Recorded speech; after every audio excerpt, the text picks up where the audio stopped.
Fíjense, señores supervisores, en el área de rehabilitación, ¿de qué se trata el término optimización técnica de la intervención?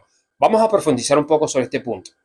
Por ejemplo, la selección del método de rehabilitación a aplicar en un pozo en específico. Por ejemplo, acidificación, fracturamiento hidráulico, limpieza mecánica.